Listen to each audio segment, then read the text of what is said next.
Bonjour, bonjour à vous, bonjour à tout le monde. Bienvenue Bonjour. sur ce nouveau direct organisé par Miroir Social en partenariat avec le cabinet Epsor.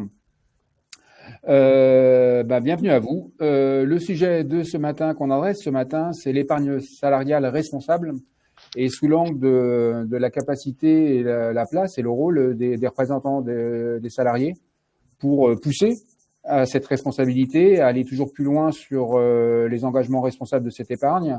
L'ambition de ce matin, elle n'est pas forcément évidente, hein, mais c'est de voir en quoi il y a une forme d'alignement entre l'intéressement et l'épargne salariale, en quoi les critères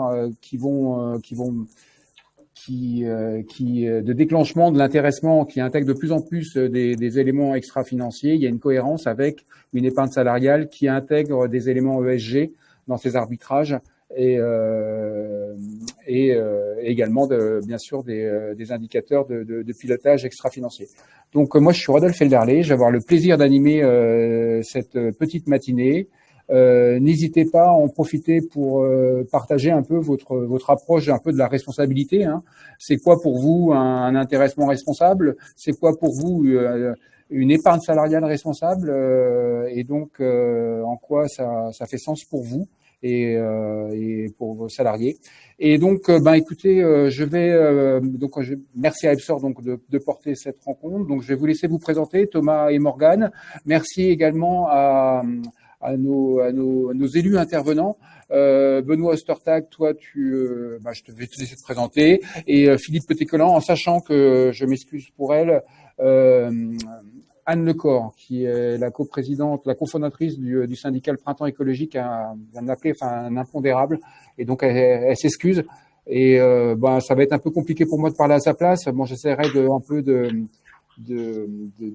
d'encapsuler un peu ses propos, mais bon voilà, on va perdre en ligne, mais s'il y a des gens du printemps écologique dans la salle, n'hésitez pas à partager, à rebondir, à étayer et à vous faire entendre. En tout cas, Thomas, Morgane, je vous laisse vous présenter, peut-être, à vous.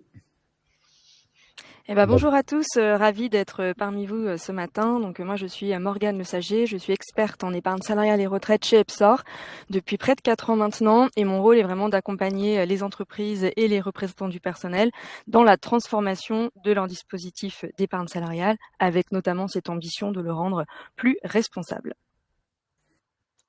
Et de mon côté, bonjour à tous, moi c'est Thomas Poulet, je suis chef de projet sur les sujets de finances responsables et de RSE chez Epsor. J'y suis également depuis à peu près 4 ans et comme Morgane, mon objectif c'est justement d'essayer de promouvoir au maximum des dispositifs d'épargne salariale et retraite engagés et justement d'accompagner les entreprises dans la définition de leurs critères et de promouvoir justement une offre de gestion qui se veut la plus engagée possible. Philippe Petit-Collant. Vas-y Philippe, excuse-moi. Philippe Petit-Collant, je suis expert confédéral CFE-DLC sur tout ce qui est RSE, épargne responsable, et j'accompagne les syndicats et les CSE sur leur analyse de durabilité et sur leur placement. Et je suis à l'origine d'un projet, d'un fonds d'impact, fonds impact emploi industriel France. Que tu vas avoir l'occasion de détailler. Benoît. Benoît Ostertag, bonjour à tous. Je suis membre de la CFDT, donc métallurgie d'une part, et à ce titre, particulièrement dans le cadre de l'épargne salariale, mais aussi de la RSE de manière plus générale. Je conseille, je suis un certain nombre de délégués syndicaux qui peuvent effectivement avoir besoin de bien négocier des accords, que ce soit des accords sur l'intéressement de l'épargne, mais aussi sur des plans d'épargne.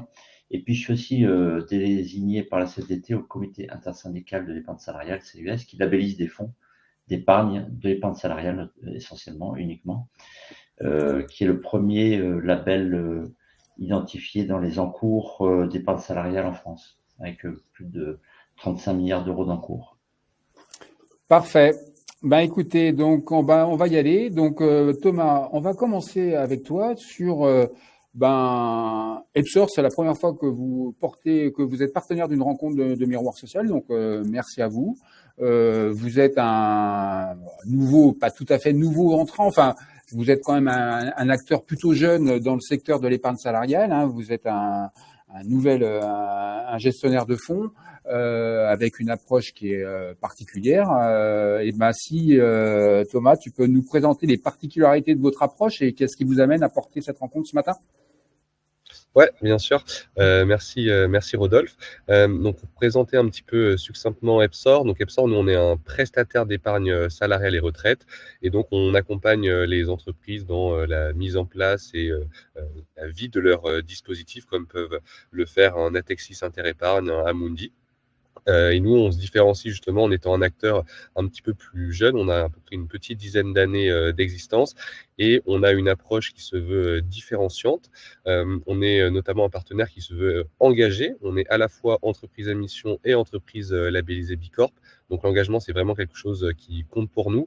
On pourra y revenir peut-être un petit peu plus tard, mais on a mis des objectifs assez ambitieux en termes justement de fléchage de l'épargne salariale dans des fonds d'investissement responsables. Et sur la partie justement accompagnement des entreprises, nous, notre objectif au global, il est de valoriser justement l'épargne salariale pour en faire un réel avantage dans la politique salariale de l'entreprise. Et pour cela, on se différencie essentiellement avec trois piliers, avec trois grands axes. Le premier, c'est une expérience utilisateur un petit peu repensée, avec justement davantage de conseils, de pédagogie qui est amenée à l'épargnant. Un des constats, c'est de se dire, la plupart des temps, les personnes qui sont un petit peu novices sur les sujets financiers peuvent avoir du mal à comprendre dans quel fonds investir, quel support ils doivent choisir en fonction peut-être de leur appétence au risque ou de d'autres facteurs. Nous, l'idée justement, c'est de les accompagner de manière simple dans cette démarche. Une des choses qui est importante avec Epsor, c'est que nous, on est un acteur indépendant. Donc, on n'est pas une société de gestion, mais on a la capacité de travailler avec différentes sociétés de gestion de la place. Et donc, on travaille avec tout un tas de sociétés de gestion, notamment des sociétés de gestion qui sont très engagées et reconnues comme telles. Je peux notamment citer la financière de l'Échiquier ou OFI, par exemple. Et donc, cette indépendance, elle nous permet de créer des gammes d'investissement sur mesure pour nos clients, avec justement différentes thématiques en fonction du cahier des charges ou des valeurs de l'entreprise. Et dernier point, c'est l'accompagnement d'Epsor. On a justement tout un tas d'équipes qui sont dédiées à valoriser le dispositif auprès de nos clients en préparant des communications personnalisées, en mettant en avant certains points du dispositif via des formats un petit peu pédagogiques. Et l'idée, c'est vraiment d'aider l'entreprise et les interlocuteurs RH, CNB à mieux s'approprier le sujet et à mieux le diffuser dans l'entreprise pour que ça soit enfin un élément vraiment valorisé au sein des clients qu'on accompagne. Et peut-être pour finir rapidement sur Epsor, effectivement, on est plutôt jeune, mais on accompagne quand même déjà plus de 200 000 salariés et à peu près 1500 entreprises. Donc on a quand même déjà un portefeuille assez conséquent et on accompagne déjà tout type d'acteurs, que ce soit des acteurs publics comme peuvent être la banque publique d'investissement, des acteurs de l'industrie, du luxe, enfin, voilà, tout un tas d'acteurs un petit peu différents. Parfait. Thomas, pour préciser, quelle est la part justement, vous êtes vous employez à vous différencier sur justement la notion d'engagement. Concrètement, ça se traduit comment sur les encours, les placements des encours par rapport à un benchmark de la concurrence sur la part des encours qui sont placés sur des fonds, on va dire, engagés, labellisés, etc. par rapport à la moyenne. C'est quoi la photo? Ouais, nous de notre côté, donc comme je l'ai dit un petit peu auparavant, on est entreprise à mission et l'un de nos gros objectifs en tant qu'entreprise à mission, c'est de flécher au maximum l'encours sous gestion d'Epsor, donc l'encours de nos épargnants, vers des fonds responsables. Et aujourd'hui, on a un objectif qui est relativement ambitieux, qui est à 80% de notre encours sous gestion qui doit être placé sur des fonds labellisés, donc tout label confondu, évidemment des fonds labellisés CUS, mais également des fonds labellisés ISR ou d'autres labels européens. Là où aujourd'hui le marché, selon les derniers chiffres de l'AFG fin 2023, le marché est plutôt à 50%. Nous, aujourd'hui, on est plutôt aux alentours de 72-73%, ce qui est relativement conséquent quand on parle de stock d'encours qui représente plusieurs centaines de millions d'euros. Et on a également un objectif également ambitieux sur le taux de placement sur des fonds article 9 SFDR, donc qui est aujourd'hui le plus haut niveau d'engagement d'un fonds selon la réglementation SFDR, donc la réglementation européenne. Et là encore, le marché se situe plutôt aux alentours de 4-5%, et nous, on est plutôt aux alentours de 12-13%. Donc, ce qui pareil fait une différence assez significative. Voilà, donc on essaye justement vraiment de flécher au maximum l'encours de nos entreprises clientes vers ces supports responsables. Entendu. Et c'est quand même le sujet de ce matin, cette articulation avec la place des représentants du personnel dans cet engagement. Comment vous, EPSOR, vous l'appréhendez? Ouais, bien sûr. En fait, c'est quelque chose qu'on constate depuis quelques mois, on va dire, allez, 1 an et demi, 2 ans. C'est qu'il y a de plus en plus d'entreprises qui justement s'intéressent à l'engagement de leur dispositif, à l'impact environnemental ou social de ce dernier. Et on a du coup de plus en plus de demandes qui sont liées à des entreprises qui veulent une épargne salariale alignée avec les valeurs RSE de leur entreprise. Quand on constate pour des boîtes qui ont plusieurs dizaines de millions d'euros d'épargne salariale, en fait, l'impact environnemental de celui-ci, il est très important. Et du coup, l'aligner avec les valeurs de l'entreprise, c'est quelque chose qui est important, qui est demandé par les collaborateurs, mais également par certains élus, par certains syndicats, par certains collectifs de salariés engagés dans les entreprises.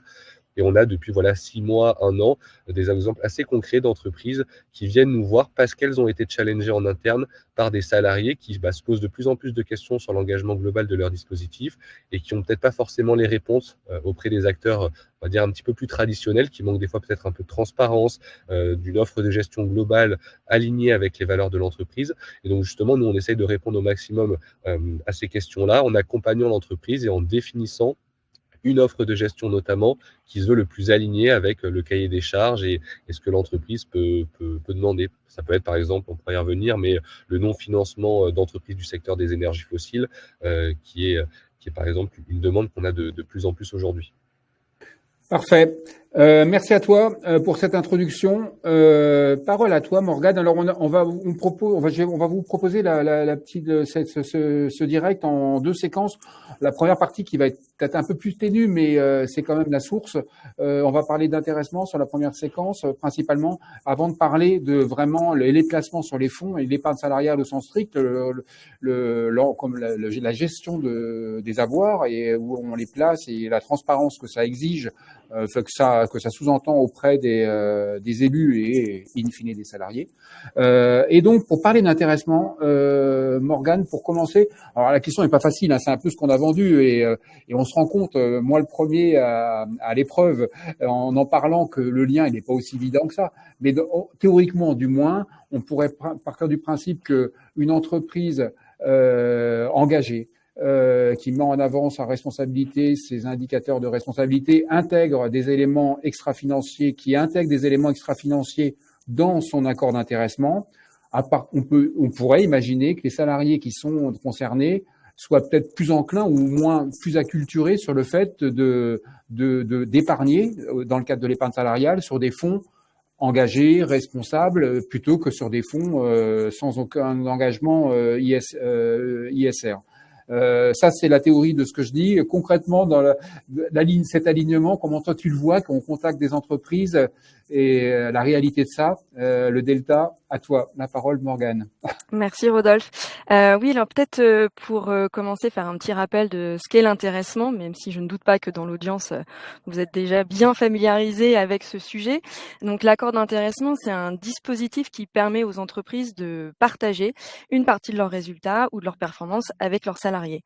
Et cet accord d'intéressement, il repose sur différents critères qui peuvent être à la fois des critères financiers, mais également des critères extra-financiers. Et l'intégration de critères RSE dans ces accords, comme le disait Thomas, permet de lier finalement la performance économique de l'entreprise à ses engagements sociaux et environnementaux. Donc nous, ce qu'on observe effectivement, c'est qu'il y a de plus en plus d'entreprises qui souhaitent revoir leurs accords d'intéressement justement pour intégrer un ou plusieurs critères extra-financiers pour vraiment faire de l'épargne salariale un vrai pilier de la politique RSE de l'entreprise. Ça permet d'envoyer un signal fort aux salariés, aux parties prenantes sur l'engagement et comme tu le disais Rodolphe, par rapport à la culture RSE globale. Pour vous donner quelques exemples, les critères extra-financiers, on peut avoir tout ce qui va être lié à la diminution, par exemple, de consommation de papier, la performance énergétique, tout ce qui va être sur les taux d'absentéisme, les taux de turnover, les accidents du travail, la formation, l'équilibre notamment homme-femme au niveau des comités de direction, voilà, ce genre de critères. Et par rapport à ce que tu disais en introduction, Rodolphe, c'est vrai qu'il y a quand même on peut observer des limites à cet exercice parce que quand bien même une entreprise aurait une politique RSE très très développée avec des critères extra-financiers dans son accord d'intéressement, in fine, si la gamme, les supports de placement qui sont proposés aux salariés ne sont eux-mêmes pas engagés, bah finalement la première étape elle est validée, mais concrètement l'investissement des salariés vont se faire sur des fonds qui, eux, ne sont pas engagés. Donc, c'est un petit peu dommage. À l'inverse, on a également des entreprises clientes qui sont engagées par nature, de par leur secteur d'activité, de par leur politique RSE, mais qui ont fait le choix inverse, c'est-à-dire plutôt de privilégier une gamme de fonds très engagés, mais ne pas intégrer forcément de critères extra-financiers dans leur accord. Alors après, il peut y avoir plusieurs raisons, hein, ça c'est propre à chaque entreprise, mais notamment parce que parfois certains critères extra-financiers sont pas forcément toujours, c'est pas qu'ils sont pas mesurables, mais que finalement l'impact du salarié à l'échelle individuelle n'est pas toujours si évidente que ça. Donc dans un monde idéal, nous ce qu'on pousse, c'est effectivement d'avoir un accord d'intéressement qui intègre un ou plusieurs critères extra-financiers dans la mesure où ça reste pertinent aussi pour l'entreprise par rapport à son secteur d'activité, et de coupler ça avec une gamme de fonds réellement engagés.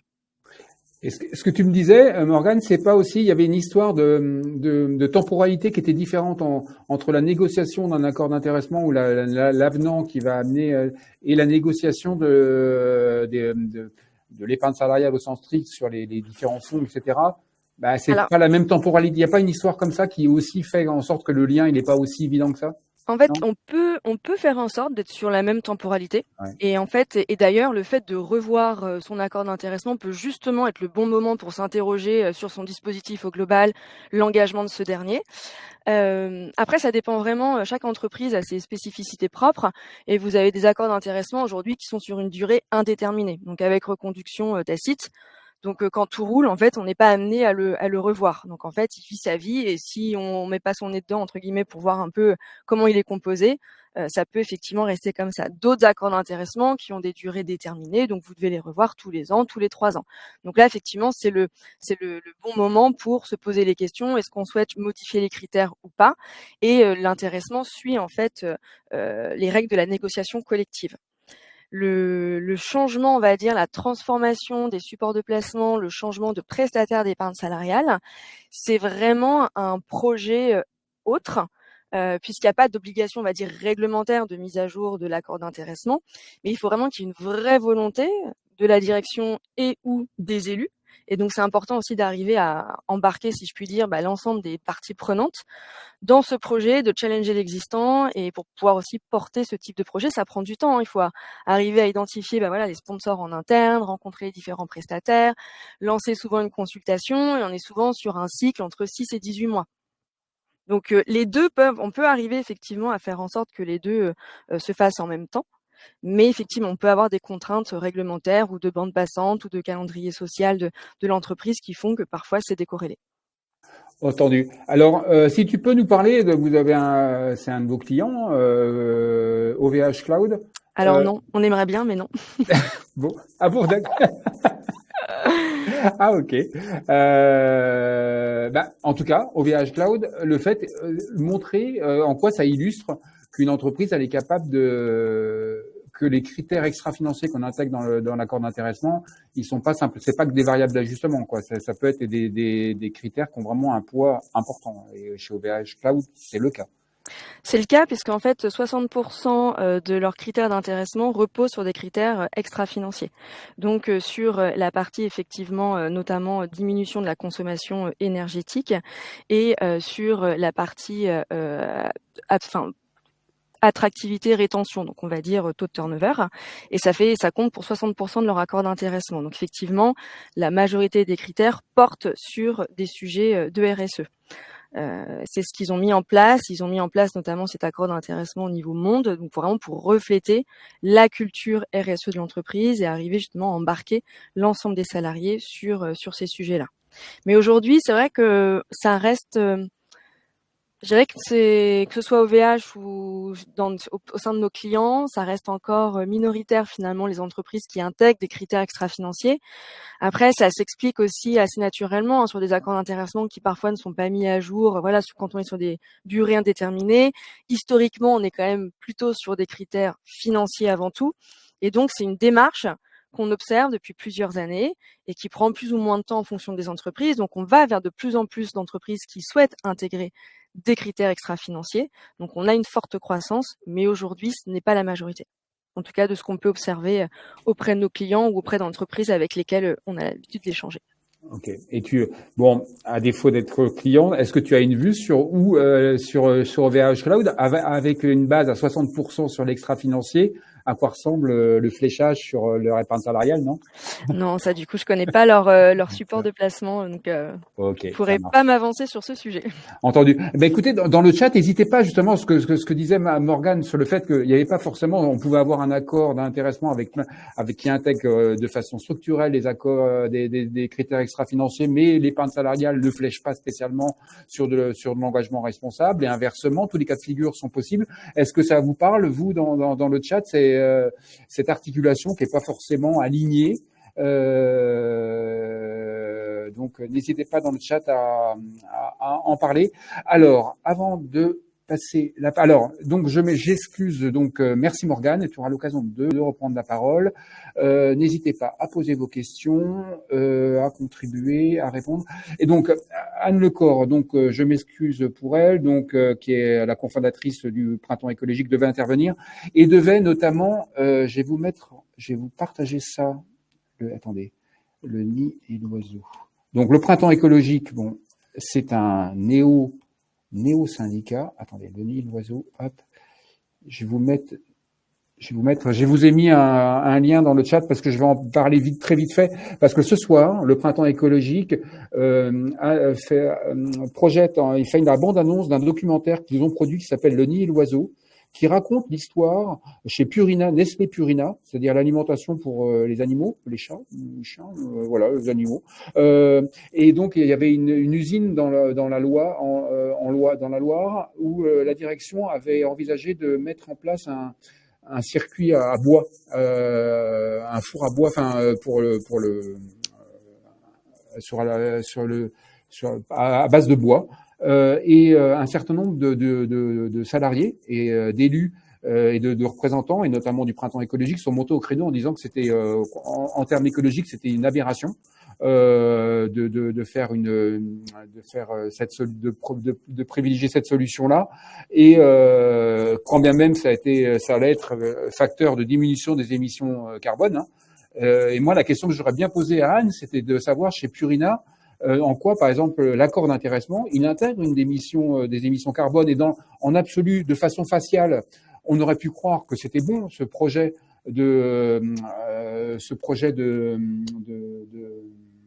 à base de bois. Ok, il allait générer une baisse des CO2, mais en termes d'environnemental, c'était tout mauvais, et c'était l'argument qu'ont porté le collectif et qui a réussi à infléchir la décision de la direction, qui a pris un projet alternatif par rapport à, actuellement, c'était une solution au gaz, donc loin d'être pertinente, mais le bois, c'était pas non plus la solution. Donc c'était la première. Et pour rebondir, et après je vais pas faire plus long parce que de toute façon Anne n'est pas là, donc je vais pas parler pour elle.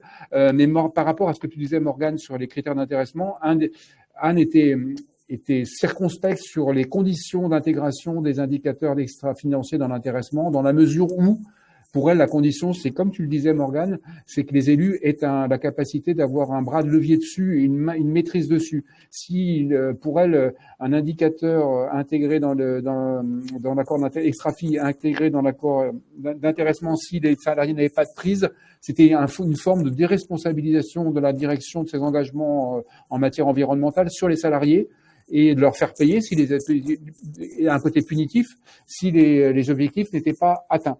Donc voilà.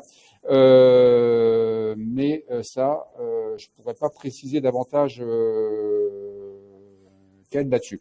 Donc on va passer à toi, Benoît. Benoît, donc tu représentes la CFDT Métallurgie.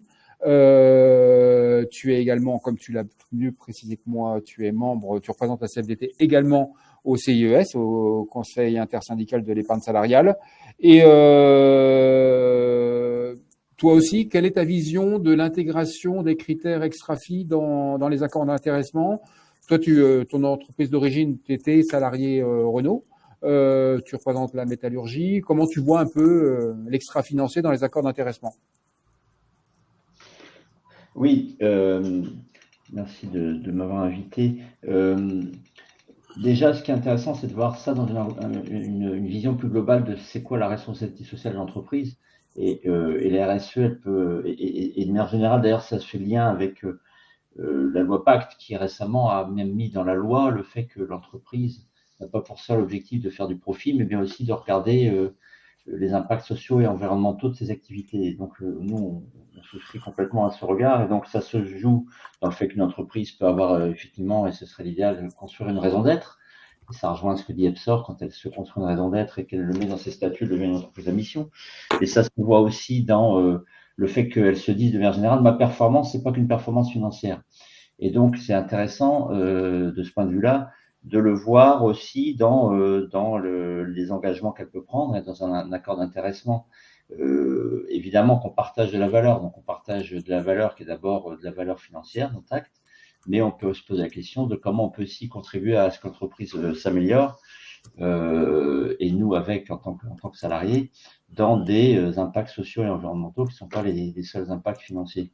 Et c'est là qu'il peut y avoir un intérêt effectivement à intégrer des critères qui ne soient pas que financiers. Mais ce regard global, pour aller jusqu'au bout, on peut le regarder aussi dans la rémunération des dirigeants. C'est aussi un sujet qu'on regarde en termes de gouvernance, comment dans la part variable de la rémunération des dirigeants, on met aussi des critères qui ne soient pas que des critères financiers. Et puis bien sûr, après, dans les plans d'épargne salariale aussi, on peut le regarder. Et enfin, j'allais dire, c'est aussi pour ça qu'on soutient toute la mise en place, on en parlera tout à l'heure sûrement, de la CSRD, donc toutes les directives qui contribuent effectivement à regarder autre chose que simplement le financier dans le comportement de l'entreprise et ce qui conduit à ce que l'entreprise soit durable. C'est ça l'objectif, c'est qu'elle soit durable et qu'on joue sur le long terme et le fait qu'elle puisse être pérenne.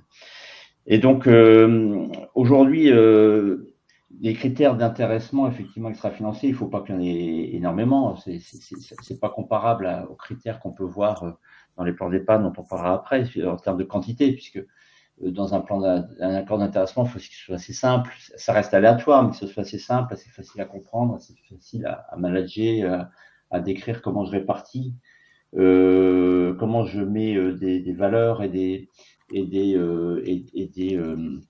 comment je chiffre effectivement le fait que je réussis des indicateurs et qu'on arrive au taux qu'on avait escompté, au seuil qu'on avait escompté en négociant en amont. Donc aujourd'hui, très souvent, l'intéressement au sens global, en termes de l'entreprise, avec un intéressement d'accord global sur l'ensemble de la France. Et puis, il y a aussi des accords d'intéressement locaux qui sont donc dédiés, l'entreprise délègue à des établissements, à des filiales, le fait de négocier à son niveau des indicateurs, enfin des accords. Et donc, c'est déjà pour ça qu'il ne peut pas y avoir nécessairement les mêmes indicateurs au niveau global et au niveau local. Mais en tout cas, ce qu'on voit effectivement, ça rejoint ce que disait Morgane, c'est qu'on voit des indicateurs, qui peuvent être des indicateurs de qualité aussi, hein, de services, de qualité des produits, des indicateurs de performance qui peuvent être les émissions CO2 de l'entreprise ou du site, ou des émissions ou la consommation d'eau, enfin un moyen ou d'électricité, un moyen aussi d'impliquer les salariés dans leur comportement aussi en tant que salariés. Et donc, en tout cas, nous, on pousse effectivement à ce qui est associé à un indicateur financier, c'est possible, puisqu'il faut bien parler de partage de la valeur aussi. On associe effectivement des indicateurs sociaux, environnementaux.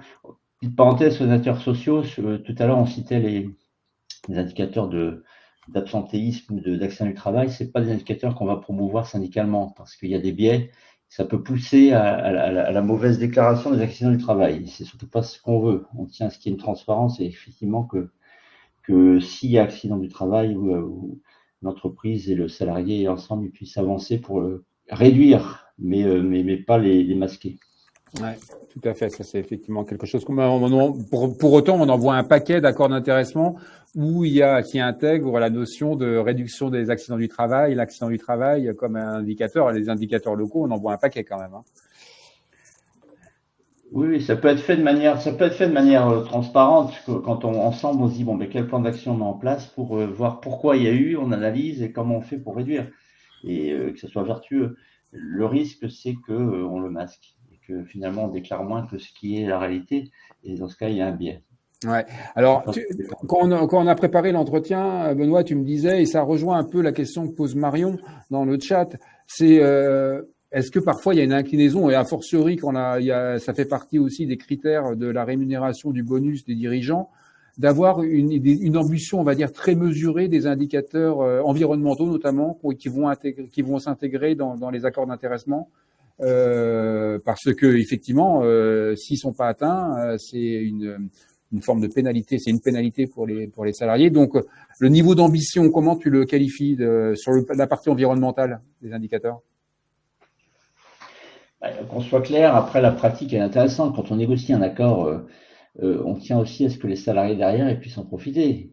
Si on négocie un indicateur avec un seuil qui est absolument inaccessible, l'entreprise risque de ne pas l'atteindre, et deux, les salariés vont être pénalisés puisqu'effectivement, ils n'auront pas le fruit de ce résultat. Donc, il faut aussi que ce soit réaliste et réalisable. Donc, quelque part, ça me paraît normal. Enfin, je ne mettrais pas le même niveau d'exigence dans ce qu'on voit dans un accord d'intéressement et dans ce qu'on peut mettre on en parlera tout à l'heure, dans les plans d'épargne salariale et quelque part dans la manière dont l'entreprise elle-même peut être évaluée en ESG par une agence de notation ou un gestionnaire d'actifs. Ok, parfait. Parfait. Je vois qu'il y a des questions dans la salle. Peut-être Kevin, je sais pas, Kevin qui pose la question, je te la pose là direct. À partir du moment où on met de l'extra-financier dans l'intéressement, Kevin dit pourquoi les mêmes critères, on les retrouverait pas dans les conditions de distribution des dividendes?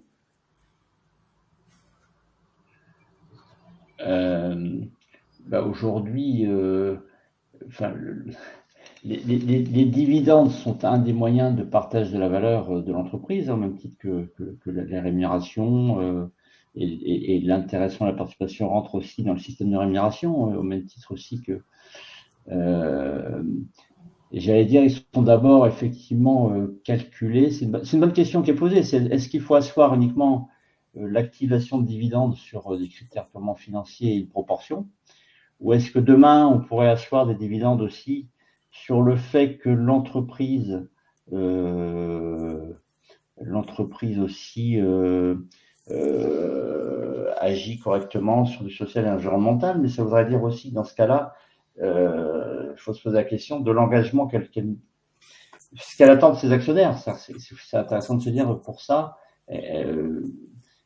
Elle récompense ses actionnaires, mais c'est intéressant de se dire en quoi les actionnaires pourraient aussi être acteurs sur l'extra-financier. C'est aujourd'hui pas clairement défini, mais c'est un bon sujet d'un autre débat. Comment quelque part aussi on veut avoir des actionnaires citoyens responsables. À suivre. Merci à toi. Il y a une question. Alors, Philippe, tu voulais intervenir sur l'intéressement. Je te laisse la parole. Benoît, tu auras l'occasion de réintervenir sur la partie épargne. Philippe. Ouais. Oui. Je voulais intervenir effectivement dans la stratégie RSE des grands groupes. Donc pendant les salariés sont des parties prenantes extrêmement importantes. Si notre rôle c'est de tendre vers une création de valeur à long terme, donc en prenant en compte les performances sociales et environnementales, c'est important d'intégrer en fait les objectifs que sont donnés l'entreprise dans l'accord d'intéressement pour avoir une forme d'adhésion en fait. Si véritablement l'entreprise souhaite être neutre en carbone en 2050, c'est pas uniquement de le mettre sur son site internet que ça va permettre de le faire. Donc il faut avoir une feuille de route, des plans d'action, des mesures qui soient faites tous les ans. Et ça a énormément de sens que ça soit dans les accords d'intéressement. Et j'ai envie de dire, des syndicats qui poussent pour que l'entreprise ait une attitude la plus responsable doivent pousser aussi à ce que ces critères soient dans l'accord d'intéressement, ce qui crédibilise en fait un engagement de l'entreprise. Ouais. Faut savoir aussi que, effectivement, la question qui est posée, c'est de se dire qui doit être responsable. Une entreprise responsable, elle va attirer des investisseurs qui sont responsables, elle va attirer des salariés qui sont responsables, elle va attirer des fournisseurs qui sont responsables. Il y a une forme d'alignement. Donc, idéalement, il faudrait que les mêmes critères, les objectifs soient définis au niveau du groupe, soit aussi les critères de distribution de dividendes, et soit aussi les critères des rémunérations et d'intéressement. C'est la base d'une stratégie, c'est l'alignement des intérêts en fait. Donc quand on est une entreprise qui se dit vouloir être neutre en carbone en 2050 et que les indicateurs de rémunération de toute la hiérarchie jusqu'au plus bas niveau ou au plus haut niveau ou d'intéressement ou de dividendes ne prennent absolument pas en compte aucun de ces critères, eh ben c'est que c'est du pur greenwashing et donc les salariés ont un double rôle. Ils ont un rôle de pouvoir aligner ses intérêts, et puis ils ont un pouvoir qu'on sous-estime souvent, c'est le pouvoir de dénoncer dans la presse, à travers des controverses, un écart entre un engagement public tenu sur les marchés et la réalité dans l'entreprise. Et donc, au sens de la responsabilité dans l'employeur, on voit énormément de greenwashing, mais en fait, ça se traduit très rarement en bourse parce que il y a l'écart quand même qui est constaté assez souvent entre ce qui est annoncé et la réalité du terrain. Et je pense que c'est le rôle des organisations syndicales de s'emparer de ce sujet. On parle de RSE, les syndicats, ils font des RSE depuis tout le temps. Hein. La partie sociale, c'est notre cœur de métier. Maintenant, on a aussi la partie environnementale à s'approprier.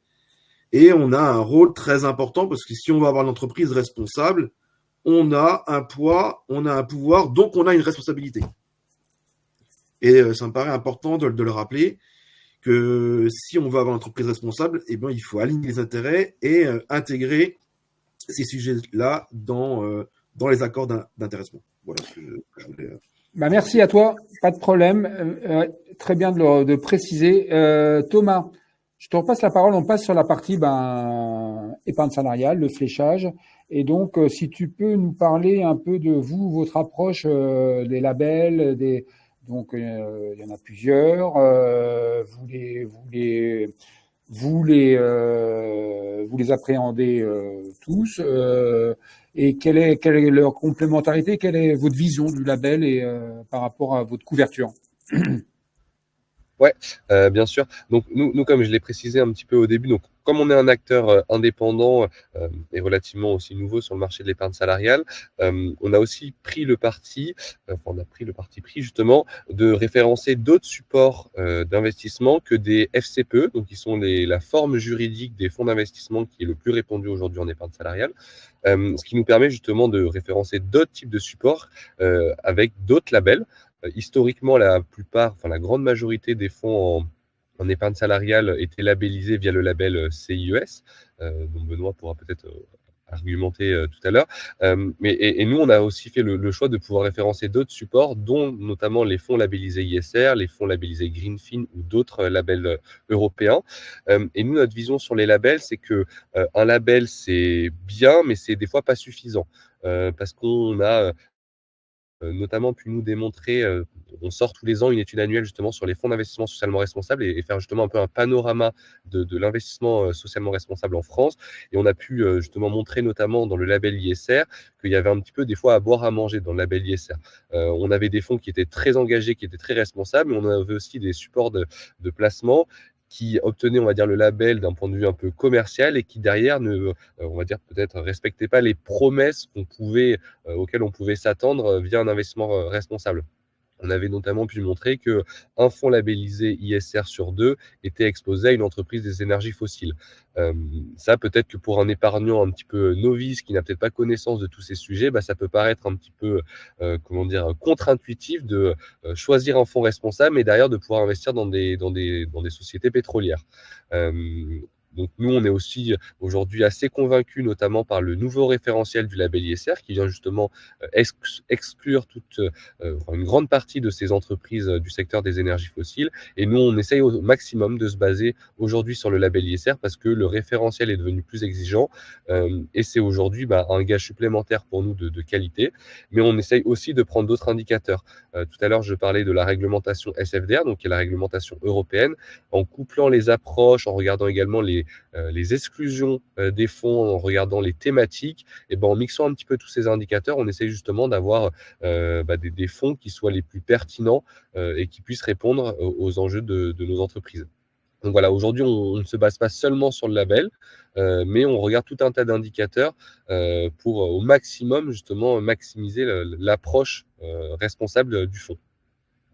Et vous êtes un fonds qui vous proposez une gamme aussi de fonds qui exclut les entreprises qui exploitent les énergies fossiles non conventionnelles. C'est bien ça, hein? Ouais, alors c'est pas quelque chose qu'on fait pour tous les clients EPSOR. Il faut savoir, petit chiffre, Reclaim Finance, donc une ONG assez active sur les sujets de finances responsables, a mis en avant l'an dernier dans une étude qu'aujourd'hui, il y avait 8 fonds sur 10 en épargne salariale qui étaient exposés à au moins une entreprise du secteur des énergies fossiles. Donc on va dire que grosso modo, tout le monde est plus ou moins concerné. Je pense que dans l'ensemble des gammes, des entreprises et des personnes qui sont connectées ici, vous avez très probablement un ou plusieurs fonds qui sont exposés à ces entreprises-là. Donc nous, on propose encore aujourd'hui des fonds qui sont exposés à certains minima aux énergies fossiles, mais on a également, pour certains clients, Morgane pourra peut-être en parler un petit peu plus tard, on a remporté un appel d'offres dernièrement sur l'Agence française de développement qui a justement, on a justement eu le cahier des charges le plus ambitieux sur les sujets entre guillemets de finances responsables qu'on n'a jamais eu. Et justement, eux ne voulaient absolument pas financer les énergies fossiles à travers leur gamme de placement. Et donc nous, notamment via notre approche en architecture ouverte et le fait qu'on puisse référencer plusieurs typologies de fonds auprès de sociétés de gestion différentes, on a pu répondre à leur cahier des charges et leur proposer une gamme d'investissements qui ne finance pas l'armement controversé, qui ne finance pas le tabac, mais également les énergies fossiles. Et ça, c'est une approche qu'on a envie justement aussi de dupliquer pour d'autres potentiels clients parce que nous, on est convaincus de la vertu de cette approche et voilà, comme je disais, en tant qu'entreprise à mission, un de nos objectifs, c'est de flécher au maximum l'encours sous gestion d'EPSOR vers des fonds plus responsables, des fonds qui sont réellement engagés. Et pour nous, c'est justement un critère assez important de ne pas financer de nouveaux projets d'extraction fossile et ces entreprises qui ont un impact environnemental non négligeable, comme on le sait tous. Parfait. Écoute, tu passais le témoin à Morgane, à toi Morgane, sur peut-être revenir sur l'AFD et plus largement le risque qu'il y a, à entendre tout le monde, dans les salariés, tout le monde n'est pas engagé à fond et qu'il faut le prendre en compte et qu'il faut pas non plus laisser des personnes sur le bord de la route, les personnes qui seraient étanches à la notion de responsabilité liée à leurs finances. Faut peut-être aussi les entendre et comment on le fait, à toi. Et oui, c'est tout à fait vrai. En fait, c'est pas parce qu'aujourd'hui une entreprise a une culture, une politique RSE très engagée, et c'était notamment le cas avec l'Agence française de développement, que pour autant 100% de ses salariés partagent les mêmes convictions et à différents niveaux aussi. On peut avoir des convictions qui portent plus sur l'environnement, d'autres qui pensent plus sur la partie solidaire, etc. Donc, il faut arriver aussi à composer avec toutes ces attentes. Mais je pense que ce qui est important, en tout cas chez EPSOR, c'est que, comme le disait Thomas en introduction, c'est que ça fait vraiment partie de notre ADN en tant qu'entreprise à mission, labellisée B Corp en plus, de proposer des gammes plus engagées de base que la moyenne du marché. Donc, comme le disait Thomas, on a plus de 70% des fonds qu'on référence aujourd'hui qui sont labellisés. On travaille avec les sociétés de gestion les plus engagées. Je pense à Ecofi, la financière de l'Échiquier, Mirova, etc. Donc, évidemment qu'on va adresser le cahier des charges de l'entreprise et qui va nous exposer ses besoins en matière effectivement de support engagé, plus ou moins engagé ou pas. Mais nous, de base, voilà, notre rôle, c'est de proposer une gamme qui soit majoritairement plus engagée que la moyenne du marché.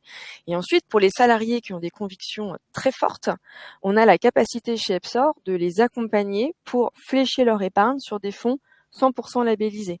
En fait, on a une approche, je fais une petite parenthèse, on a une approche en fait par profil d'investissement où on propose à nos épargnants de suivre un profil d'investissement pour l'allocation de ses primes d'intéressement par exemple sur les différents fonds de son profil et on propose des profils ISR. Ça veut dire que 100% de l'épargne du salarié va être investi sur des supports engagés. Et ce qui nous permet pour ceux qui sont moins sensibles à ces sujets-là, d'avoir accès à des fonds qui, alors sans pour autant être des fonds, on va dire, catastrophiques entre guillemets, sont pas forcément les fonds les plus engagés. On sera peut-être pas sur des fonds article 9 au sens de la réglementation SFDR, mais qui seront déjà sur une base déjà plus engagée que la moyenne du marché. Donc oui, aujourd'hui, on a cette capacité de proposer des gammes 100% engagées. C'est pas systématiquement ce qui ressort de la volonté de nos clients et c'est pas forcément ce que nous on va recommander non plus, justement pour pouvoir répondre aux attentes de l'ensemble des salariés. Ok. Un truc qui revient régulièrement, Benoît est revenu, super. Quelque chose qui revient régulièrement quand on parle d'épargne salariale, c'est le côté boîte noire.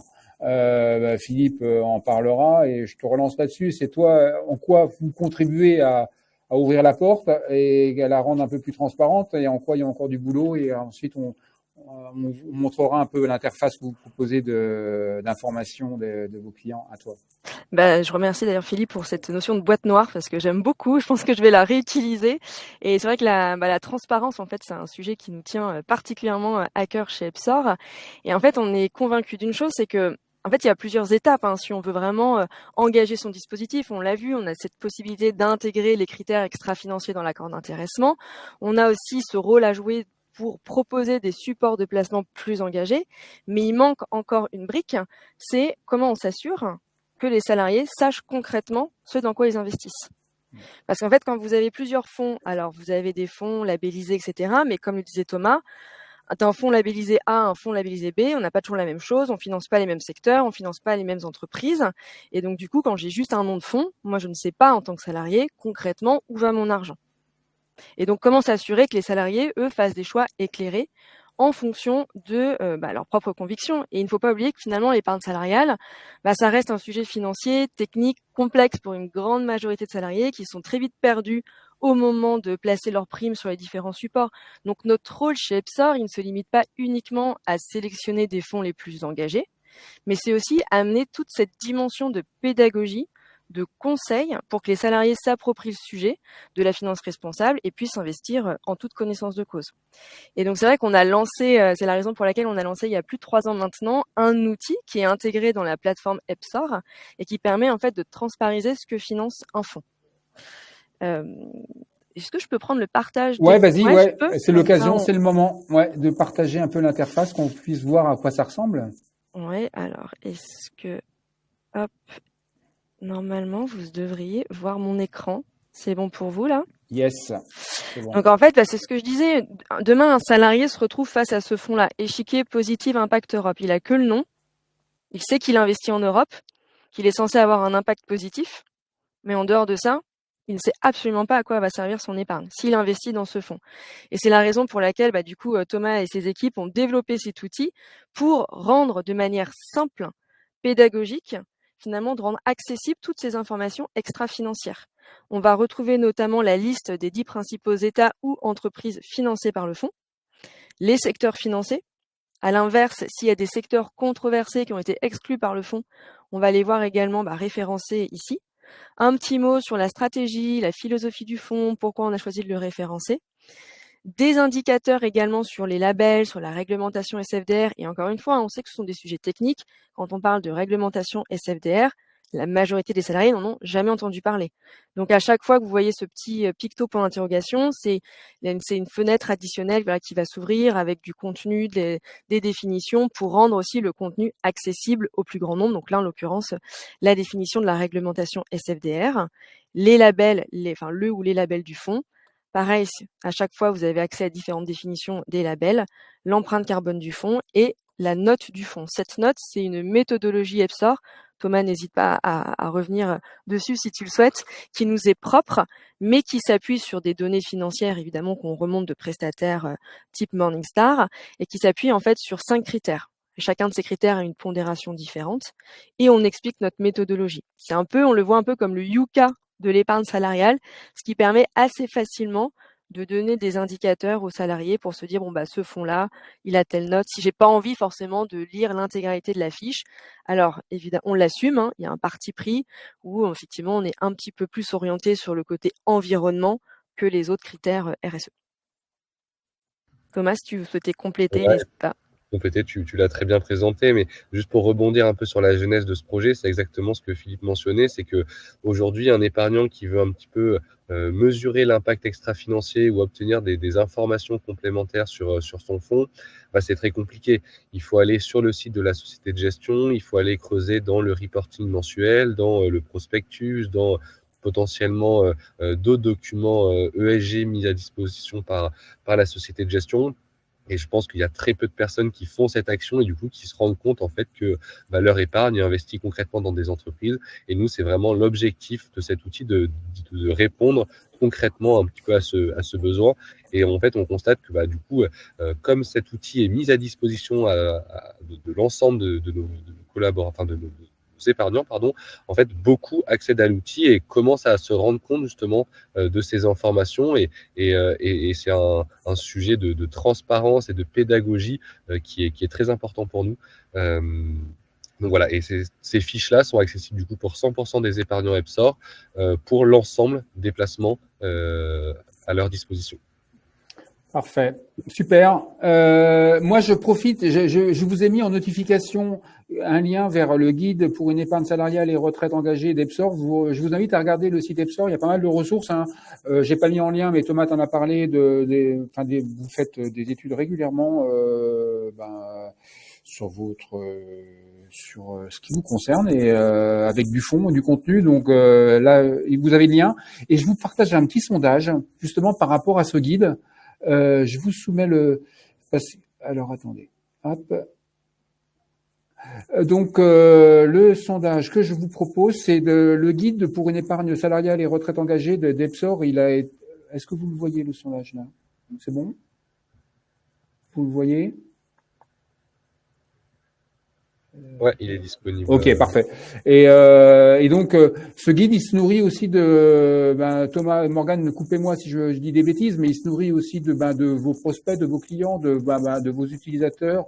C'est l'occasion d'échanger avec EPSOR sur un peu comment enrichir ce guide et peut-être d'avoir l'occasion d'avoir plus de paroles de représentants des salariés. Parce qu'elle est tout aussi légitime dans l'affaire et donc peut-être de vous faire entendre. Et donc c'est l'occasion de vous faire entendre. Donc n'hésitez pas à répondre à ce sondage. À ce moment-là, vous pourrez être amené à interagir avec les équipes d'EPSOR. Philippe, ouais. Compléter très rapidement en 15 secondes. Justement, l'objectif de ce guide, c'était de permettre à tout un tas de parties prenantes, dont les élus, les syndicats ou les salariés, de mieux se saisir du sujet de l'épargne salariale engagée. Aujourd'hui, c'est un sujet qui peut paraître des fois un petit peu flou, on ne sait pas par où commencer. Du coup, à travers ce guide, on voulait donner des outils pratiques, des pistes de réflexion pour amener justement le sujet dans l'entreprise. Et on va justement mettre à jour cette étude en actualisant notamment les données extra-financières. On fait justement un comparatif des prestataires et des fonds les plus engagés. Et dans cette optique-là, l'un de nos objectifs, c'est aussi de donner la parole à des élus, à des collectifs pour aussi, comme le disait Rodolphe, recueillir un petit peu les feedbacks et mettre en avant potentiellement certaines démarches engagées de collectifs ou d'élus dans certaines entreprises. Donc voilà, avec grand plaisir de pouvoir échanger avec plusieurs d'entre vous à ce sujet.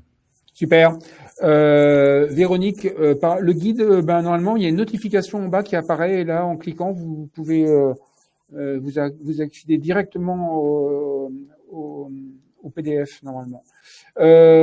Philippe, tu vas avoir l'occasion de nous parler. Donc, on a parlé l'exemple que prenaient Morgane et Thomas dans l'affichage du reporting, c'était un fonds article 9. Eh ben, toi, tu portes le projet d'un article 9, un fonds à impact. Donc, en tant qu'expert confédéral CFE-CGC qui s'est formé sur tous ces sujets-là, tu pourras peut-être avoir l'occasion de nous en parler. Et Morgane en parlait, le côté technique que ça peut avoir en apparence complexe, et certainement complexe dans la réalité, mais en tout cas, ça peut sous-entendre quand même de la formation dès lors qu'on parle d'indicateurs extra-financiers, d'indicateurs financiers, d'épargne salariale. Et qu'est-ce qui t'amène à porter ce projet d'un fonds à impact industrie? Et je te laisse en parler. À toi. Ton micro.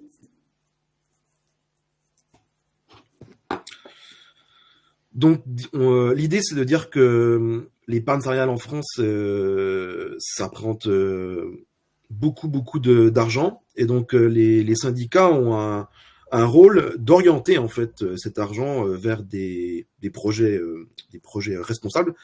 Donc, moi, j'ai commencé à faire une petite formation à la CFE-CGC pour ce qu'était l'épargne responsable, la différence entre les articles 6, 8, 9, etc. Bien comprendre ce qu'on entendait par épargne durable, responsable d'une épargne classique. Je suis allé plus loin parce qu'avec la SAF, la Société française des analystes financiers, j'ai passé une certification d'analyste extra-financier certifiée par l'EFRAG pour vraiment comprendre comment tout ceci fonctionnait, dans l'idée de pouvoir identifier les fonds qui correspondaient à mes choix d'investissement, parce que à un moment donné, comme beaucoup de personnes, j'ai eu un peu d'argent et j'ai voulu aller à la banque en me disant je vais investir de façon responsable. Je dis on a notre gamme responsable, notre gamme non responsable. Ok, c'est quoi la différence entre les deux?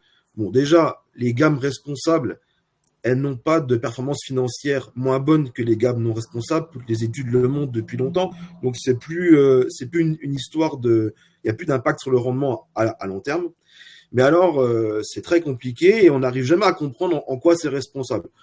On a tout d'abord les stratégies basiques, classiques, qui sont utilisées depuis des décennies, depuis quelques temps maintenant, c'est d'exclure. Donc ça, c'est assez classique d'exclure le tabac, la pornographie, certains excluent le nucléaire, d'autres les énergies fossiles, etc.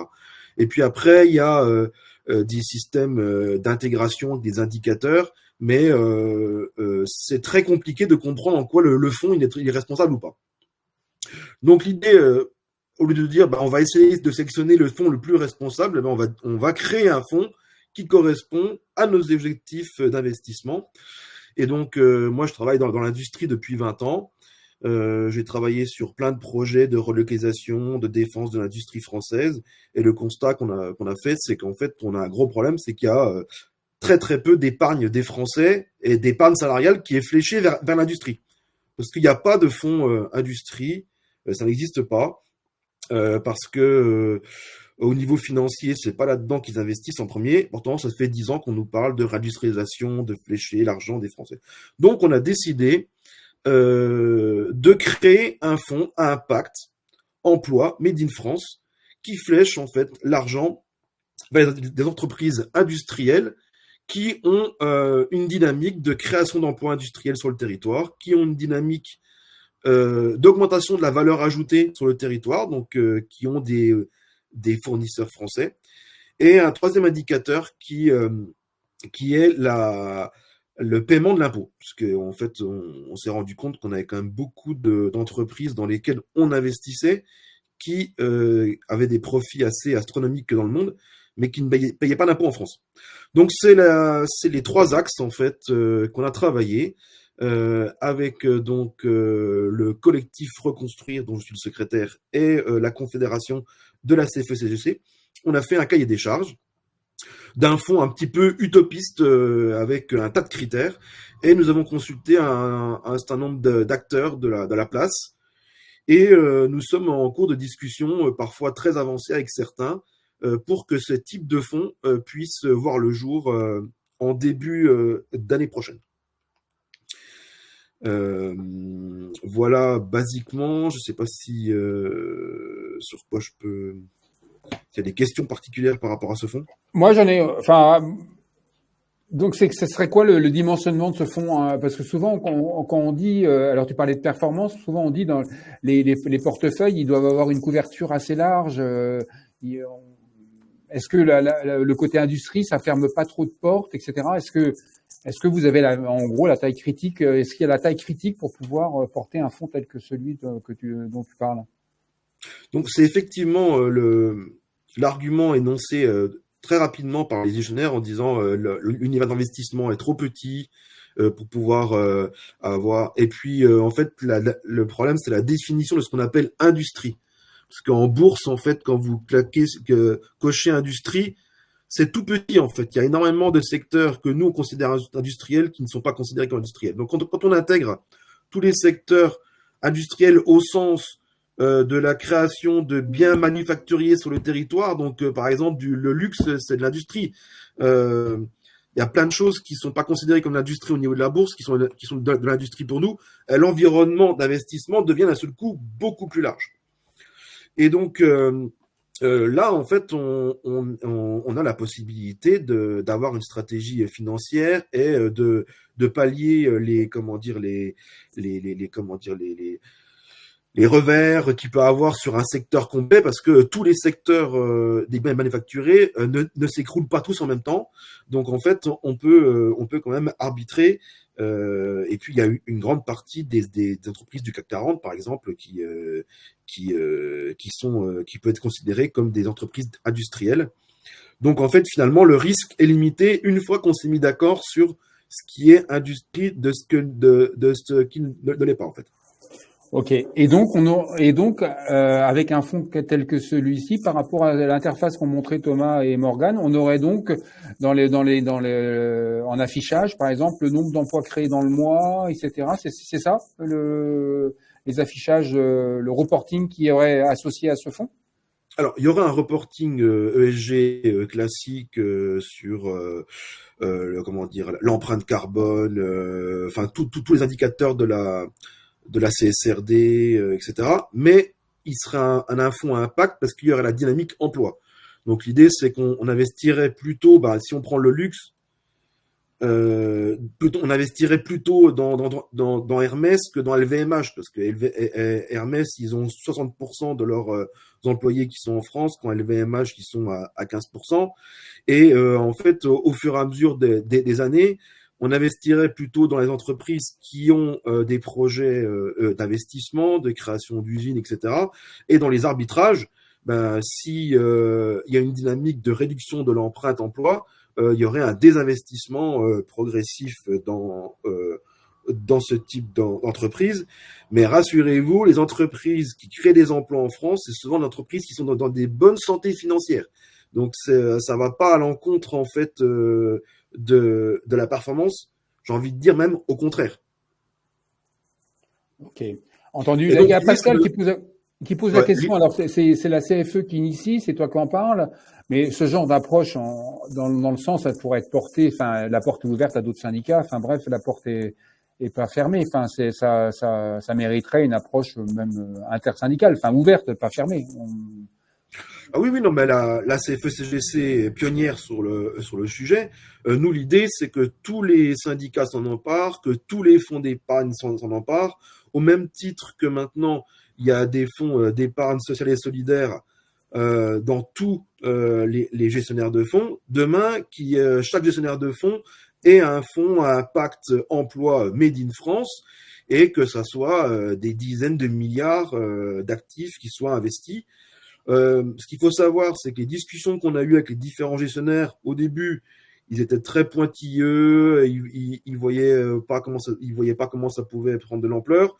Au final, ceux qui nous disaient que c'était pas possible de créer un fonds, maintenant vont en créer un. Ceux qui nous disaient que ça allait être très compliqué, mais qu'ils allaient pouvoir en faire une petite poche, ils veulent maintenant en faire un fonds qui soit distribué dans toutes les agences de France et de Navarre. Donc c'est en ça que les représentants syndicaux ont un rôle à jouer pour exprimer auprès des acteurs financiers quels sont les réels choix d'investissement des salariés. Et nous, on considère à la CFE-CGC que typiquement des cadres de l'industrie ont plutôt envie d'investir dans des boîtes qui sont en train de créer des emplois plutôt qu'en train de délocaliser. C'est pas être hyper responsable de dire ça. On pense qu'il y a que ça peut avoir derrière en fait une part très importante. Et donc oui, c'est la CFE-CGC. Enfin, à la base, c'est le collectif Reconstruire qui rassemble des représentants de salariés d'ex-grands groupes français qui ont été vendus à des étrangers. Donc, c'est des anciens d'Alstom, c'est des anciens de Technip, c'est des anciens d'Alcatel qui ont réfléchi à comment mobiliser en fait le pouvoir politique, mais aussi le pouvoir économique sur des enjeux de souveraineté et comment orienter l'épargne des Français, les Français qui est une des épargnes les plus importantes en Europe, qui est pour le coup très peu orienté sur l'industrie. Et donc, c'est vraiment ça l'objectif. Ok, parfait. Je te laisse. Alors, ça, bon, a priori, tu ne nous diras pas qui vous discutez de tout ça. Et c'est à quelle échéance qu'on pourrait voir ça accoucher? On a bon espoir que le fonds sorte début 2026. D'accord, très bien. Bah, ça peut donner des idées et créer une dynamique, etc. Par rapport aux questions, donc il y a. Ouais, vas-y. Il y a donc la plus grosse partie du fonds, c'est du côté. Il y a aussi une partie du fonds qui est destinée à du non-côté, voire même une petite enveloppe aussi pour des startups et des TPE, mais avec un fort impact emploi à moyen terme. Ok.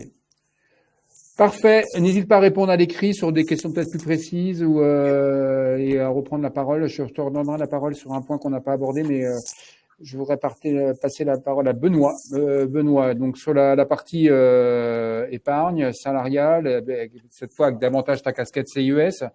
Peut-être avant de revenir sur cette histoire de boîte noire, en quoi vous, souvent, moi ce que je m'entends dire sur, par exemple, sur les fonds solidaires, de dire oui, en fait, le fonds solidaire, il y a que 10% qui est solidaire et on regarde que ça, etc. Toi, tu me dis, bah non, sur un fonds solidaire, on a la capacité et on ne regarde pas que les 10% qui sont fléchés solidaires. On regarde l'ensemble du fonds et on a les moyens de le faire. Et peut-être qu'on aura encore davantage les moyens avec la dynamique un peu freinée, mais de la directive CSRD et des ESRS qui vont se décliner, etc., qui vont être plus précises, et qui devraient vous permettre de mieux suivre l'ensemble des fonds. C'est quoi les moyens pour sortir de la boîte noire, Benoît, en gros, à toi? Oui, j'entendais tout à l'heure on a une ambition commune qui est la transparence vis-à-vis de l'épargnant. Ce qui est important, c'est que l'épargnant il sache effectivement quand il place son argent ce qu'il y a derrière. Et ce qu'il y a derrière, ça veut dire quoi? On est convaincu que nous ne sommes pas dans l'épargne salariale des gens qui placent en bourse. On n'est pas des boursicoteurs, donc c'est pas à nous qui allons choisir les émetteurs, les États, etc. dans lesquels ils sont investis. Par contre, on délègue à un gestionnaire d'actifs effectivement le fait de placer correctement et selon les objectifs qu'on a envie aussi de voir appliquer notre épargne. Donc de ce point de vue-là, un fonds au départ, il a un objectif de gestion qui est décrit noir sur blanc dans son document d'information clé et qui est même agréé par l'AMF, donc le gendarme financier. Donc quelque part, il s'engage sur un objectif. Une fois qu'il y a cet objectif, il y a une méthodologie de gestion. Et tout ça, c'est aussi décrit dans les documents de référence. Si vous rentrez sur votre site de teneur de compte et que vous allez regarder le DCI, il dit beaucoup de choses. Si vous allez regarder aussi sur le règlement du fonds, il dit aussi beaucoup de choses. Et nous, en tant que labellisateur, on a en plus un cahier des charges et qui se rajoute, c'est une couche qui se rajoute sur laquelle, en plus, le gestionnaire dit non seulement je m'engage sur un objectif, mais mes objectifs sont cohérents avec ce que dit votre cahier des charges. Donc, quelque part, notre démarche, nous, c'est de faire en sorte qu'il y ait des rencontres régulières, donc des comités de suivi qui sont un peu des audits quelque part, où ou sur les différents fonds, on passe en revue, on dit bon, ben, par rapport à ce que vous avez dit que vous allez faire, qu'est-ce que vous avez fait, expliquez-nous, montrez-nous la démarche, montrez-nous un petit peu les entrants et les sortants, pourquoi vous les avez sortis, pourquoi les avez entrés, enfin, montrer qu'ils mettent en place aussi une démarche d'engagement, c'est quelque part qu'il y a un univers d'investissement avec des gens qui sont mieux cotés que d'autres, mais à un moment donné, les mieux cotés peuvent dériver pour différentes raisons. On parlait des controverses tout à l'heure, c'en est une.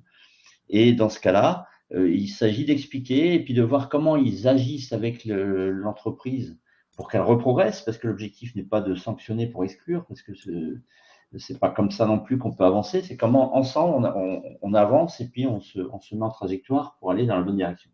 Et donc, la transparence, elle va être effectivement dans ces rencontres qu'on a dans les comités de suivi en tant que labellisateur. C'est pour ça que, par rapport à ce que disait M. Poulet tout à l'heure, le label a cette valeur ajoutée par rapport à un fonds non labellisé qui a aussi une démarche de gouvernance supplémentaire, de contrôle. Il y a un point de passage qui est pas assez utilisé, c'est les conseils de surveillance des fonds. Alors c'est plus facile sur les fonds dédiés, ça existe aussi sur les fonds multi-entreprises. Chaque entreprise, chaque salarié a un représentant qu'il représente dans les conseils de surveillance qui peut poser des questions au gestionnaire en direct et lui poser des questions sur ce qui se passe. Alors, la transparence finale dont on parlait tout à l'heure, c'est mais il y a quoi comme titre dans mes fonds, effectivement. Alors, une fois par an, dans le rapport de gestion, on a la liste exhaustive de tous les titres qui sont présents dans le fonds et tous les états qui sont dans lesquels ont été investis, les obligations, quelles obligations ont été choisies. Finalement, quand on choisit cette obligation, qu'est-ce qu'on prête comme argent pour faire quoi? Et tout ça, c'est important que ce soit dans la transparence.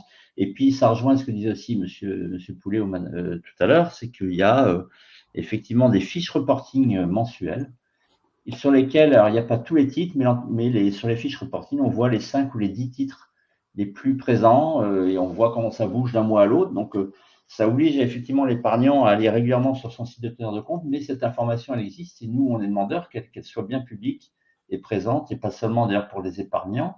Parce que quelqu'un qui voudrait épargner dans un fonds qui aujourd'hui n'est pas épargnant, il faut qu'il puisse savoir à quoi il s'expose. Donc cette transparence, elle est aussi dans la démarche, la méthodologie, et pas d'en dire, nous on dira jamais, je veux que vous investissiez dans un tel ou je veux que vous désinvestissiez dans un tel, parce que là, la responsabilité fiduciaire, elle n'est pas chez nous, labellisateur, elle est chez le gestionnaire d'actifs, chacun son rôle. Entendu. Alors, quelque chose que tu soulignes qui est intéressant, c'est votre volonté, ça serait que l'information soit pas accessible simplement aux épargnants, mais pour l'instant, ça ne l'est pas. Moi, je suis pas épargnant, j'ai pas accès à cette information.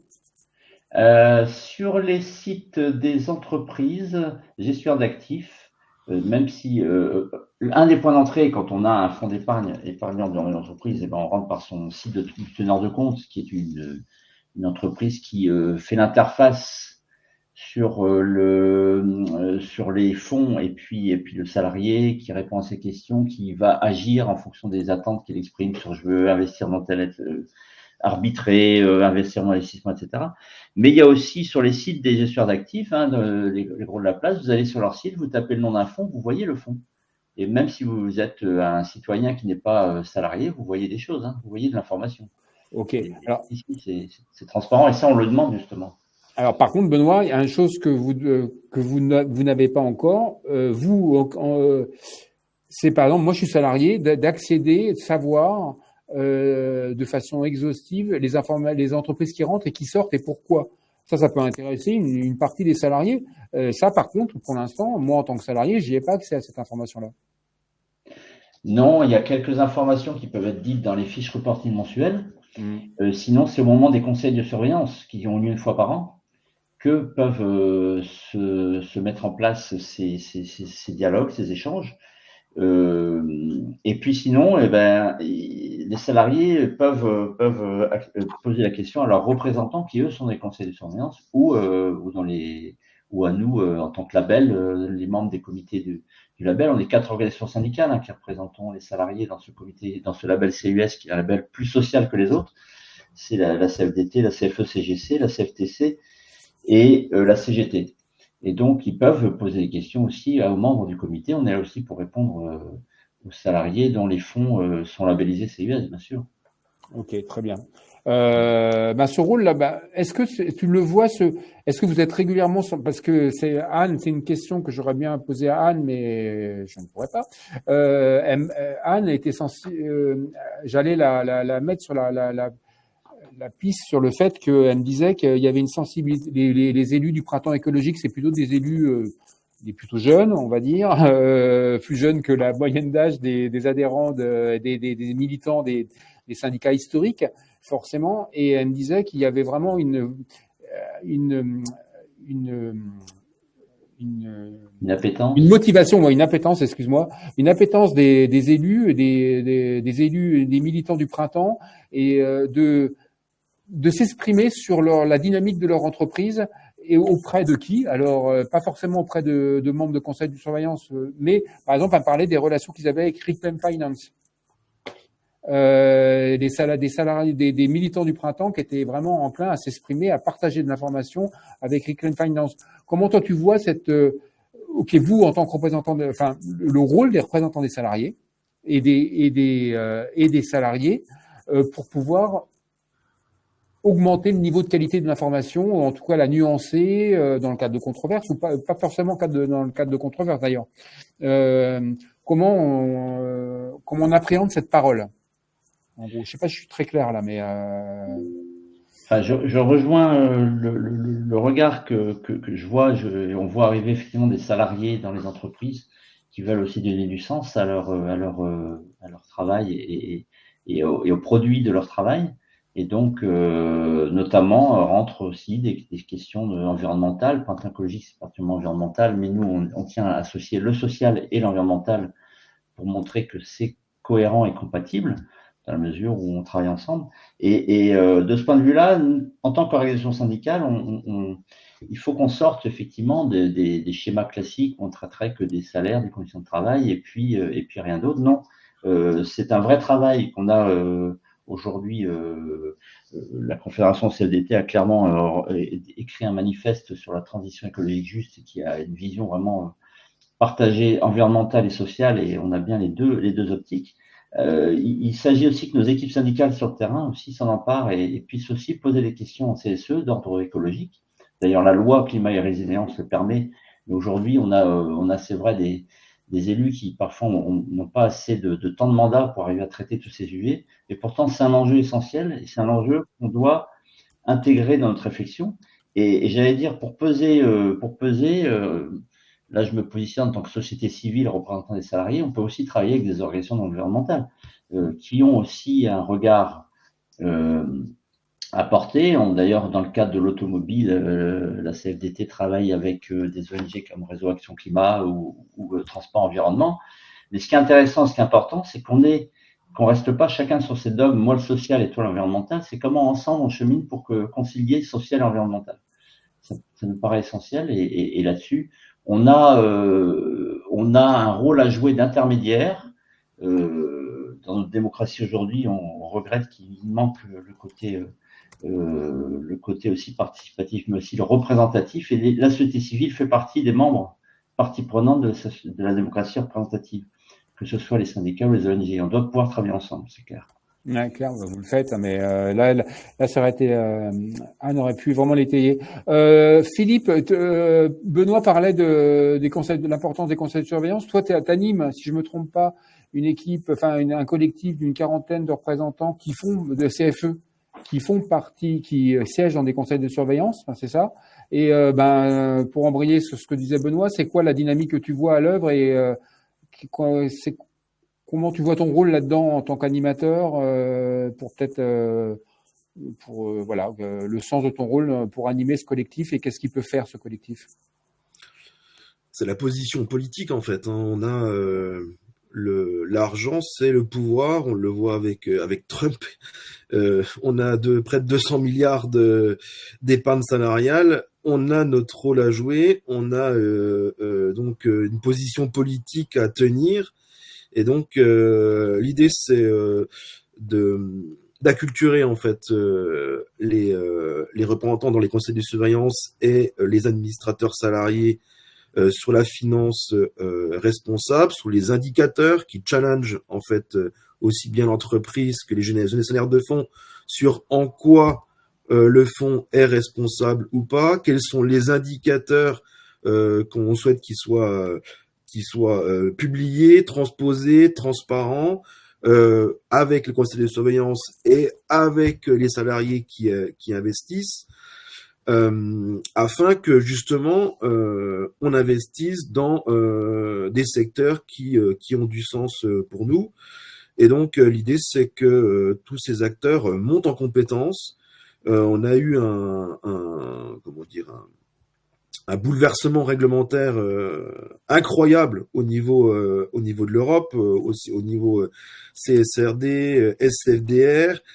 Tout ça est assez compliqué, donc tout le monde est bien conscient en fait des différents enjeux, des indicateurs, des obligations des entreprises.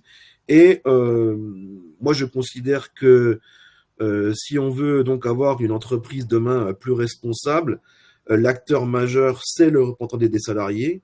C'est lui qui a un rôle important à jouer.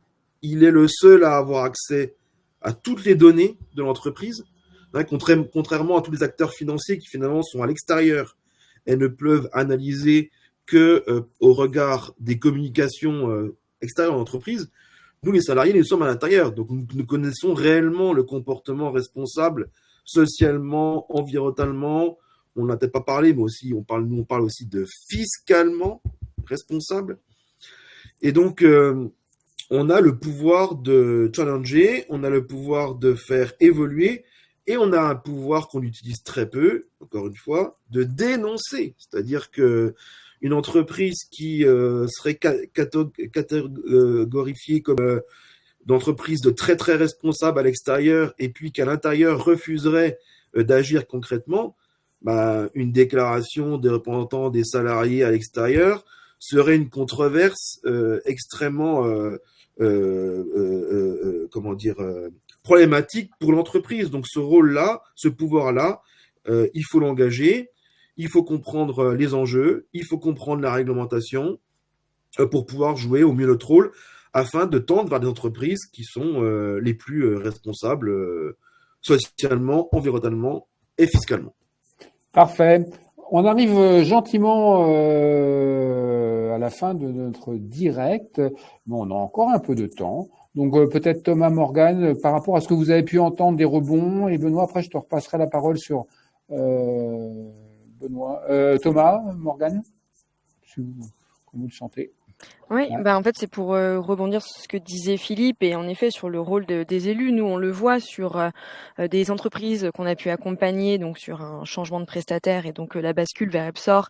On a un certain nombre de projets qui émanent des élus, en fait, qui remontent des besoins des salariés d'avoir une gamme plus engagée et j'ai envie de dire même indépendamment de la culture RSE plus ou moins forte de l'entreprise. Je pense notamment à AREP du groupe SNCF, l'Agence française de développement, on en a parlé tout à l'heure, mais ça a été un projet porté avant tout par les élus qui avaient ce besoin effectivement d'aligner les supports de placement, le dispositif au regard en fait de façon intrinsèquement de ce que fait l'Agence française de développement au quotidien. Et c'est vraiment des sujets portés par les élus. Et pour répondre à une question de Pascal tout en haut du chat, oui en fait nous Epsor on est en contact à la fois avec les équipes RH mais également avec les élus. On a des demandes d'élus pour justement savoir se renseigner sur ce qu'on fait, comment on peut les accompagner.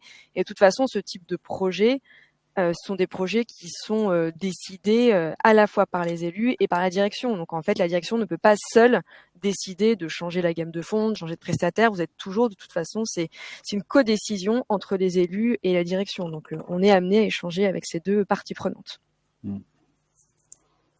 Thomas, si tu veux. Ouais. Non, très, très intéressant tous ces échanges. J'ai pas particulièrement la plus à ajouter, sauf s'il y a peut-être des questions dans le chat. Mais comme disait Morgane, moi, c'est des discussions assez intéressantes avec des élus et notamment, je pense que le cas de l'AFD est assez symptomatique où justement, on avait des élus du printemps écologique qui ont challengé la direction et qui a amené justement tout ce changement chez Epsor. Et ce qui est assez intéressant, Morgane en parlera peut-être mieux que moi, mais c'est que ce changement, il s'est fait en fait en 2 temps. En fait, dans un premier temps, donc la direction a été challengée par les élus et en fait, ils ont challengé leurs prestataires, leurs anciens prestataires, justement sur ce sujet. Et ils ont dans un premier temps fait une modification de leur placement financier, mais en fait ils se sont rendus compte que c'était pas suffisant parce qu'il manquait du coup tout l'accompagnement, tout le volet pédagogie, le volet transparence. Et en fait c'est dans un second temps qu'ils ont justement réalisé un appel d'offres et qu'ils ont choisi Epsor. Mais du coup c'est il y a plusieurs nuances, plusieurs possibilités justement pour engager son dispositif au global et ça peut des fois passer par des étapes un peu plus intermédiaires de déjà challenger son prestataire, challenger l'actuel, demander davantage de reporting extra-financier, initier le dialogue justement avec le prestataire et peut-être dans un second temps changer de prestataire. Ok, parfait. Alors je suis en train d'essayer de chercher le lien là pour Pierre là qui dans le chat qui dit est-ce qu'il existe un guide pour choisir des critères extra-financiers dans un accord d'intéressement? Je sais pas si Epsor vous l'avez fait, mais en tout cas je suis en train de lui répondre. Ah ok, parce qu'il y a le printemps écologique qui a fait quelque chose. Alors si vous l'avez fait encore, allez-y. Alors là, parfait. Je vais lui partager. Bon. Benoît, peut-être. Non, j'allais juste répondre à l'oral. On l'a pas finalisé, mais on va justement publier là d'ici quelques semaines, allez 1 ou 2 mois, justement un guide un petit peu sur les critères ESG dans les accords d'intéressement. Et l'idée, c'est justement mettre en avant des cas très concrets d'entreprises qui l'ont fait, d'avoir des retours d'expérience et d'avoir un guide un peu pratique à ce sujet. Parfait. Merci Thomas et merci Morgane. Et puis moi, si je trouve d'ici la fin là. Il y a le printemps écologique a fait quelque chose aussi. Benoît, il y a un sujet. Moi, je voulais te relancer là-dessus. On parlait, j'avais lancé moi dans le chat en ouverture de façon un peu provoque, gentiment, mais le côté dans le contexte actuel, est-ce il vaut pas mieux monter un fonds à impact armement, pour parler clair, plutôt qu'un fonds. Et bon, l'armement, en quoi c'est responsable, des conditions de responsabilité, comment vous, le CIES, vous voyez?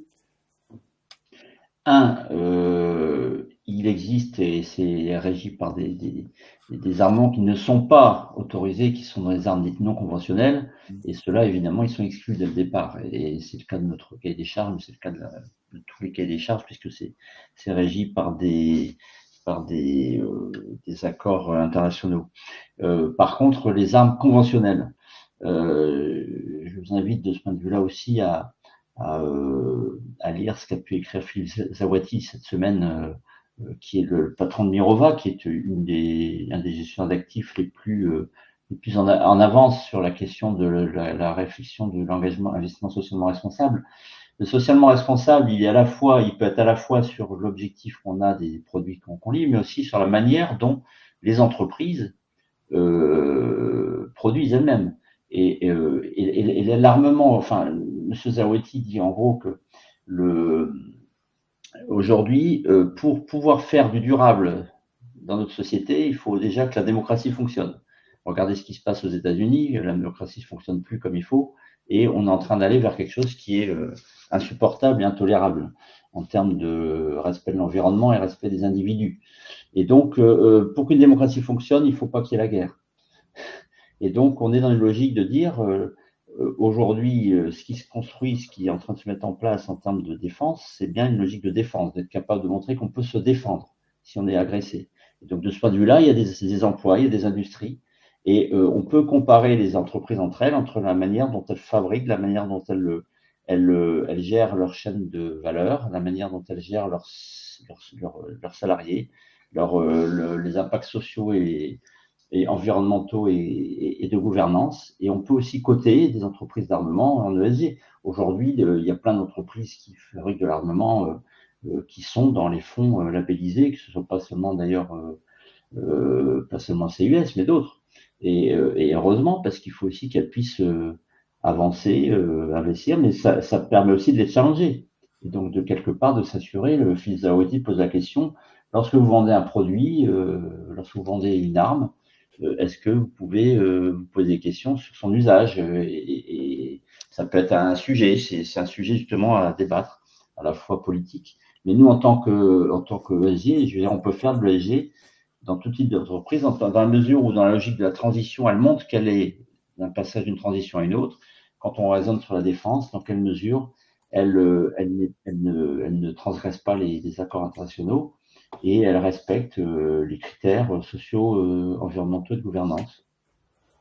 C'est comme les entreprises, toutes les entreprises, moi je le vois, ça va être dans les indicateurs extra-financiers, dans le reporting, il y a des entreprises qui mettent en avant, par exemple, le nombre de salariés qui sont en réserve de la défense, qui sont salariés mais qui font partie de la réserve.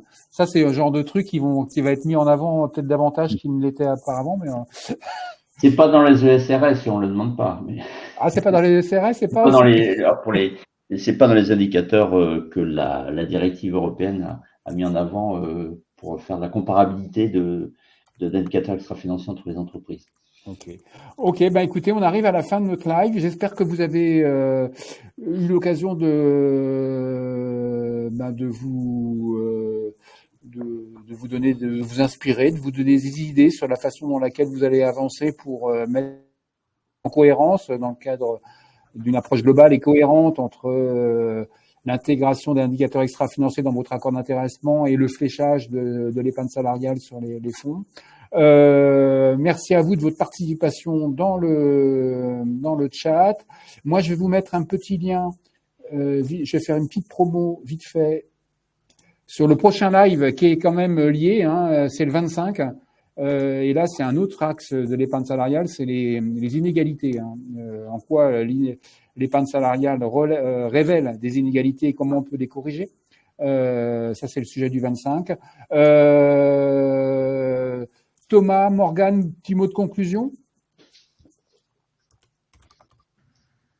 sur la défense. Vous avez un truc, vous avez un argument, vous avez une ligne là-dessus?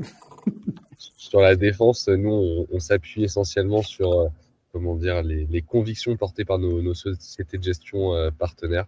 Donc évidemment, comme le disait Benoît, l'armement non conventionnel est de facto exclu des fonds EPSOR.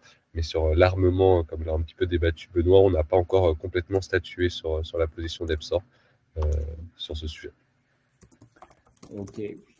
Morgane, un petit mot de conclusion, si tu veux. Voilà. Non, remercier tous les participants et les co-animateurs, parce que ça m'a permis d'apprendre encore plein de choses. Donc, c'était un plaisir de pouvoir échanger avec vous tous. Super. Philippe?